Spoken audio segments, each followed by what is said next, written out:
Hello, j'espère que vous allez bien. Comme vous le savez, depuis plusieurs années maintenant sur YouTube, je vous propose des vidéos sur le sujet de l'esthétique et plus précisément sur les beauty business. Comme vous le savez, je n'ai jamais réellement trop abordé des sujets techniques, on va dire, mais un peu plus qui concernait l'aspect business et tout ce qu'il y avait derrière la technique à proprement parler. Et de ce fait, il y a quelques années maintenant, j'ai développé un podcast que j'ai appelé Backstage TV et malheureusement, je n'ai pas pu poursuivre ce podcast. Et là, c'est vrai que moi, depuis quelques temps, ce que je fais, c'est que j'ai une sorte de petit dossier. Dès qu'une vidéo m'interpelle et me fait réfléchir ou penser, etc., je la mets dans un dossier sur TikTok. Et là, je me suis dit, c'était le bon moment pour en faire un épisode de podcast. Donc comme vous l'avez compris, je vais juste interagir avec vous pendant que je serai en train de me préparer et ce sera notre deuxième épisode de podcast. Donc sans plus tarder, on va commencer dès à présent. Je sais pas sur quel sujet on va tomber. J'ai 45 vidéos d'enregistrées, donc qui m'ont fait tilter.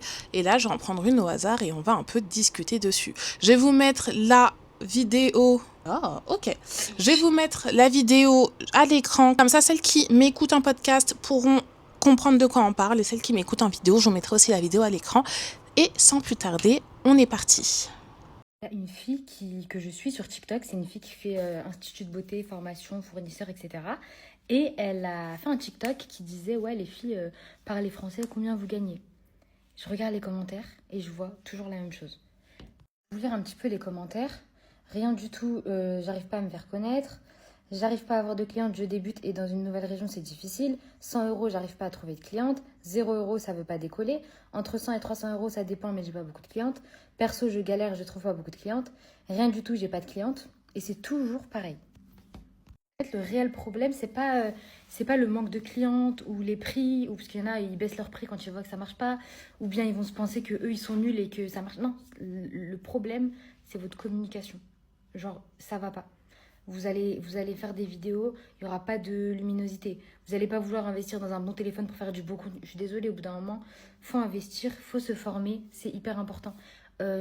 En général, les filles qui font de l'esthétique, soit elles font de l'esthétique depuis, mais c'est très rare, soit elles ont fait une réorientation, elles ont complètement changé de secteur et du coup, elles n'ont aucune notion en marketing. Donc, il faut vraiment apprendre. Moi, perso, j'ai appris sur le tas, mais j'ai persisté. J'ai vu ce qui marchait, j'ai vu ce qui marchait pas. Ce qui marchait, je l'ai fait plus. Ce qui marchait pas, je l'ai amélioré. Enfin bref, il y a plein de petites stratégies pour que ça marche mieux.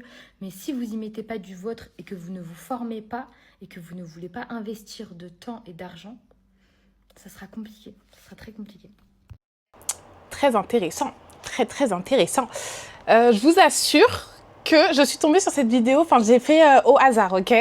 Parce que du coup je vais vous parler de mon agence forcément, mais je suis tombée sur cette vidéo au hasard. Enfin je l'avais préenregistrée certes, mais c'était pas prévu, enfin vous l'avez vu à l'écran. Ok, alors là dans son TikTok en fait, elle nous explique qu'il y en a beaucoup d'entre vous qui ne trouvent pas de clientes et qui galèrent à trouver des clientes. Moi, la seule chose que j'ai à vous dire, et celles qui me suivent déjà sur Insta ou Snapchat, elles savent très bien que je répète sans cesse cette phrase, mais le talent ne suffit plus. En 2024, lorsque vous avez un business dans l'esthétique, juste maîtriser les prestations, ça ne suffit plus du tout. Mais quand je vous dis plus du tout, les gars, plus du tout, il se peut que vous ne soyez pas la meilleure techniquement, que vous fassiez un travail juste propre et que vous développiez un chiffre d'affaires incroyable. Est-ce que ça vous est déjà arrivé, genre, de pas comprendre pourquoi telle meuf, elle fait pas un travail de ouf? Je pense que, dites-moi en commentaire, mais je pense qu'il y en a déjà qui se sont fait cette réflexion ou qui ont eu cette discussion avec des copines. Parce que moi, j'ai déjà entendu ce genre de discussion auprès de certaines beautypreneurs. Et qui disaient du coup, non mais je comprends pas, elle fait pas un taf de ouf, mais elle arrive à avoir grave des clientes. Je comprends pas. Et bah la réponse en fait, elle est dans votre question. Elle fait pas un travail de ouf, mais elle arrive à bien communiquer. C'est une très bonne communicante. Donc, ce qu'il va falloir comprendre, c'est qu'en 2025, les filles, il ne faut plus investir que dans votre technique. Il ne faut plus investir que dans des formations. Il va falloir investir dans beaucoup plus, dont le branding. Ça, je vous en parle depuis des années. Et vous avez vu, on est en 2025, mais je pense que j'ai fait des vidéos il y a peut-être 3-4 ans où je vous parlais déjà de ça. Et je vous ai expliqué à plusieurs reprises que les filles investissez dans votre branding. C'est hyper important. C'est ce qui va comment on dit? Je perds mes mots. C'est vraiment ce qui va vous... Oula. C'est vraiment ce qui va vous mettre en avant par rapport à la concurrence, en fait. Et c'est là où vous allez vous démarquer. Voilà, c'est le mot que je cherchais. C'est ce qui va vous démarquer de la concurrence. Et c'est ce qui va vous permettre, en fait, de générer du chiffre. Alors, qu'on soit bien d'accord, je ne suis pas en train de vous dire de ne pas vous former à la technique. Je ne suis pas en train de vous dire ça. Mais ce que je suis en train de vous dire, c'est qu'il va falloir investir autre part que dans votre matériel. Il va falloir investir autre part. En fait, si vous voulez, c'est devenu un package maintenant. L'un ne va pas sans l'autre, pardon. Comme elle a dit dans sa vidéo, c'est vrai que maintenant, c'est un peu rare, les filles qui sont dans l'esthétique depuis 20, 15 ans, etc. On n'est plus sur des profils un peu plus juniors et des filles qui sont en reconversion professionnelle. De ce fait, en fait, les filles, elles n'ont pas tous les codes. Elles n'ont pas tous les codes. Et surtout, le marché, il a changé. Le marché de l'esthétique, il a énormément changé. Les clientes ne consomment plus de la même façon. Moi, je vais un peu plus parler des ongles parce que c'est quand même ma spécialité. Mais c'est vrai que déjà, des prothésistes ongulaires, il y en a un peu partout. Des techniciennes de cils aussi, pareil. Des filles qui sont dans la coiffure, donc qui vous font des lissages et compagnie, et je sais pas quoi, et je sais pas quoi. Il y en a aussi à l'appel maintenant. Pourquoi? Parce qu'en fait, le travail à domicile, il s'est démocratisé. Ce qui veut dire que les filles, maintenant, si vous voulez développer un bon chiffre d'affaires, vous allez devoir miser sur votre image. Vous n'avez pas le choix. Parce que des filles qui font la même chose que vous dans votre ville, vous en avez à l'appel. Et vous le savez, en fait. Vous le savez parce que la plupart des filles que j'ai, soit en coaching avec l'agence, soit en formation, c'est ça qu'elles me disent. Non, mais dans ma rue, il y a 4 filles qui font la même chose que moi. Et donc, elles font la même chose que vous, certes, mais excusez-moi, quand on va dans un centre commercial, on est d'accord qu'il y a plusieurs fast-food, il y a plusieurs restaurants, il y a plusieurs boutiques de prêt-à-porter. Enfin, on est d'accord que dans un fast-food, dans un centre commercial, pardon, il n'y a pas un McDo, un Zara et un, je sais pas moi, enfin voilà quoi, il n'y a pas une boutique par secteur d'activité. Vous allez en avoir pour tous les goûts. Et il va falloir que vous trouviez votre identité pour répondre à une demande. Et cette demande, contrairement à ce que vous pensez, elle n'est en aucun cas en rapport avec votre technique. C'est peut-être ouf, mais c'est la vérité. En aucun cas, en aucun cas votre image de marque ou le fait que vous allez remplir votre agenda, etc., elle ne sera liée, dans un premier temps en tout cas, à la qualité de vos prestations. Pourquoi? Parce que quand vous allez acquérir en fait une nouvelle cliente, elle ne connaît pas votre niveau. Elle n'est jamais venue chez vous. Elle ne sait pas ce que vous valez, à moins que ce soit du bouche à oreille. Mais ça, c'est autre chose encore. Mais le premier rapport que la cliente elle va avoir avec votre business, en fait, il sera purement visuel. Et ça, c'est ma phrase, c'est vraiment ma phrase, c'est que n'oubliez pas les filles que les clientes achètent d'abord avec les yeux, ok? Les clientes, faut les séduire, pas le choix. Vous allez devoir attirer les clientes, ok, pour qu'elles viennent chez vous, qu'elles aient en tout cas envie de venir consommer, faire une prestation chez vous. Une fois que ces clientes, vous les avez attirées, qu'elles ont pris rendez-vous, il va falloir du coup les garder. Donc, qu'elles apprécient le moment, qu'elles passent un agréable moment pour qu'ensuite elles aient un bon souvenir de la prestation qu'elles ont effectuée chez vous. Ou alors l'achat, pour celles qui sont dans les cosmétiques. Comment on fait pour donner envie à une cliente de revenir? Et tout simplement, on va travailler son expérience de consommation. C'est-à-dire, on va travailler chaque moindre détail quand la cliente sera là. Et là, l'aspect technique entre en jeu. Mais avant ça, il y a plein d'autres aspects qui sont venus en jeu, ok? Juste pour obtenir un rendez-vous, ok? Donc là, un rendez-vous pour obtenir juste une réservation. C'est même pas dit que la cliente, elle vienne. Hein. Il se peut que votre cliente, elle annule son rendez-vous au dernier moment. C'est pas ce que je vous souhaite, mais voilà. Déjà, juste pour booker un rendez-vous, les gars, vous avez un travail à faire. Et du coup, ça passe déjà par le branding, l'identité visuelle, comment votre site internet sera présenté, comment votre Instagram, vos réseaux sociaux vont être présentés, ce que vous allez en fait dégager. C'est ça qui va donner à la cliente envie de venir vers vous. C'est un peu, vous savez, comme la drague, entre guillemets. Quand vous rencontrez un mec ou une meuf, c'est d'abord le physique qui vous plaît, on est d'accord. C'est pas, vous savez pas si la personne est intelligente, si elle est bête, si elle est bonne, si elle est mauvaise, vous savez pas, vous savez pas. Mais ce qui va vous donner envie de creuser, c'est le physique. Donc, nous, on va faire ce parallèle, nous, c'est le branding qui va attirer nos clientes. Une fois que nos clientes vont être attirées par notre business, nous, ce qu'on va venir travailler ensuite, c'est l'expérience de consommation.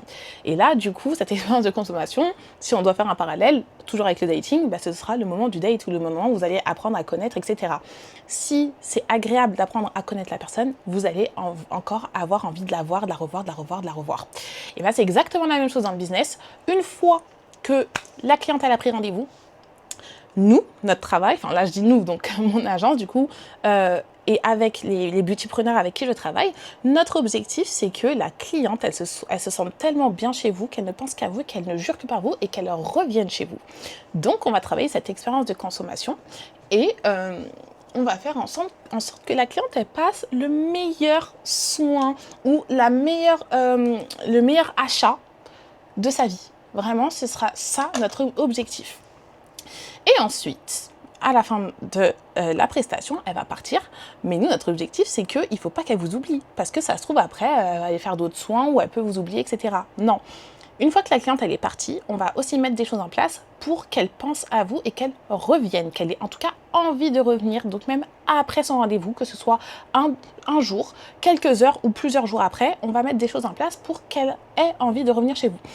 Et ça, c'est exactement la même chose dans le dating. Si le date s'est hyper bien passé et que la personne, après le date, elle vous envoie un message pour savoir si vous êtes bien rentré, etc. et que vous avez toujours un bon lien même après cette revue, et ça alimente une relation.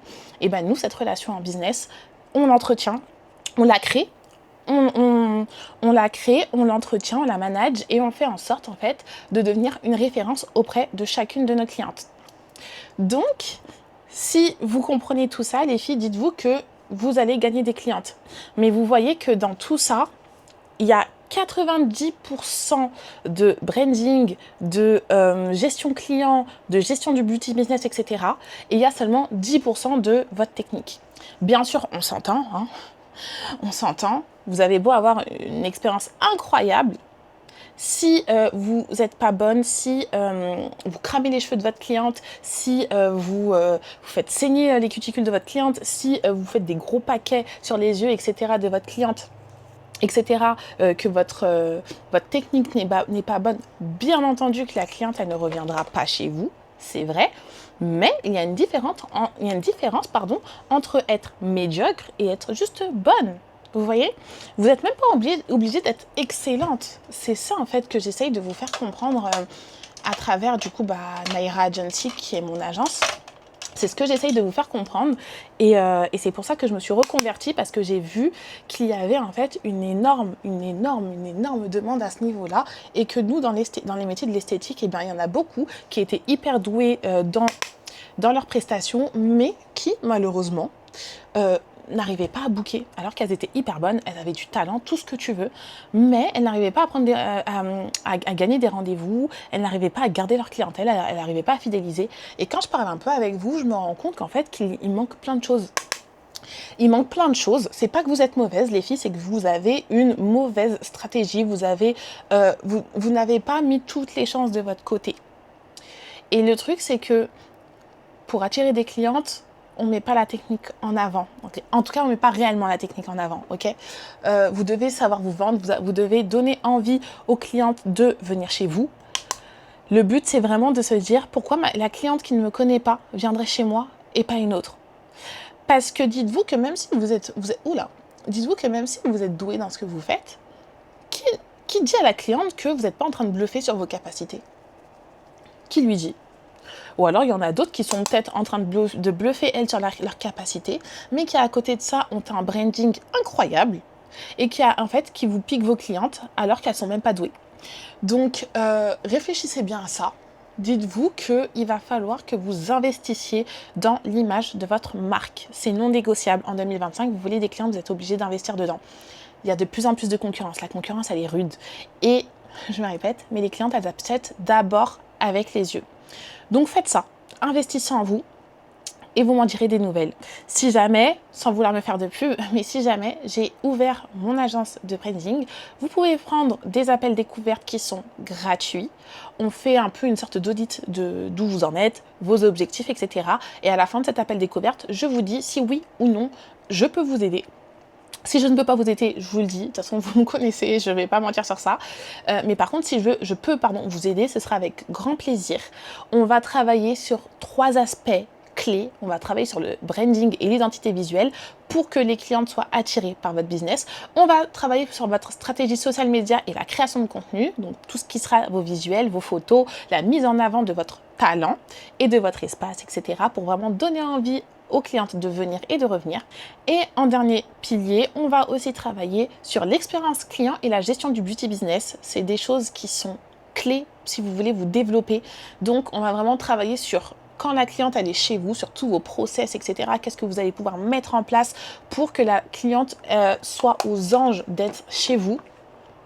Et on va aussi travailler sur toute votre organisation, etc. parce que vous allez voir que l'un ne va pas sans l'autre. Si vous voulez être épanoui en tant qu'esthéticienne, etc., il va falloir mettre énormément de choses en place pour vous développer et pour assurer le meilleur service client qui soit et que les clientes, elles vous choisissent et elles vous rechoisissent à chaque fois parmi les milliers et centaines de concurrentes qu'il y a dans le secteur de l'esthétique.